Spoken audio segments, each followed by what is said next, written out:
شروع اللہ کا نام لے کر جو بڑا مہربان نہایت رحم والا ہے۔ السلام علیکم پیارے مسلمانوں، آج ایک دعا۔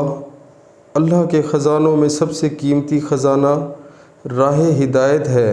اللہ کریم ہم سب کو صراط مستقیم پر چلنے کی توفیق عطا فرمائے، آمین یا رب العالمین۔ تو پیارے مسلمانوں، اللہ تعالیٰ کے جو خزانے ہیں، سب میں سے جو قیمتی خزانہ ہے وہ ہے ہدایت، یعنی کہ دل میں تقویٰ پیدا ہو جاتا ہے اور انسان جو ہے دل میں خوف رکھتا ہے، تقویٰ آ جاتا ہے اور وہ ہر ٹائم جو ہے اسی خوف میں رہتا ہے کہ اس کا کیا بنے گا قیامت والے دن، اور وہ دنیا میں بھی اللہ کے حکموں کے مطابق زندگی گزارنے کی کوشش کرتا ہے، آخرت میں اس کو اللہ تعالیٰ جو ہے اس کا اجر دیں گے۔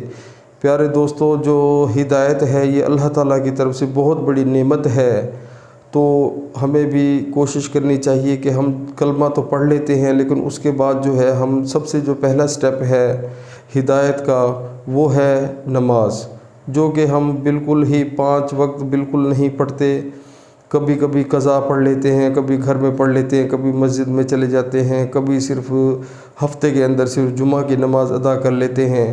لیکن پیارے مسلمانوں، نماز جو ہے وہ بہت لازمی ہے، ہم پر فرض کر دی گئی ہے جو کلمہ پڑھتے ہیں۔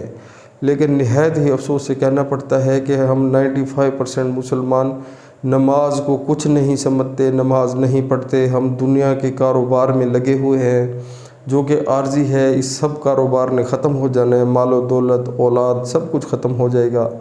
تو اللہ تعالیٰ جو ہے ہم مسلمانوں کو ہدایت دے اور جو ہے 5 وقت نماز کی توفیق عطا فرمائے۔ پہلا جو سٹیپ ہے انسان کا ہدایت کا وہ نماز ہے، انسان پاک صاف ہو جاتا ہے، اللہ تعالیٰ بہت خوش ہوتے ہیں اس معاملے میں۔ تو قیامت والے دن پیارے مسلمانوں ہمیں یہ موقع بالکل نہیں ملے گا۔ ہماری جو روز محشر والے دن جو ہے اللہ تعالیٰ ہماری کمر میں ایک سریا ڈال دیں گے، جو بے نمازی ہوگا، نعوذ باللہ اللہ معاف کرے، تو وہ دل کی اس کی خواہش ہوگی کہ وہ جو ہے سجدہ کرے، لیکن وہ سجدہ نہیں کر سکے گا، اس ٹائم بالکل موقع نہیں ہوگا۔ تو پیارے مسلمانوں، آج اللہ تعالیٰ نے ہمیں موقع دیا ہے، صحت دی ہے، تندرستی دی ہے، نماز پڑھنے کی استطاعت دی ہے، تو ہمیں آج ہی سے شروع کر دینی چاہیے۔ زندگی کا کوئی پتہ نہیں، کسی ٹائم بھی اللہ کا بلاوا آ جائے۔ تو دوستو، اس سے پہلے کہ ہمارا بلاوا آ جائے تو ہمیں آگے کی تیاری کرنی چاہیے۔ دنیا عارضی ہے، عمل کریں، انشاءاللہ بہت فائدہ ہوگا۔ السلام علیکم۔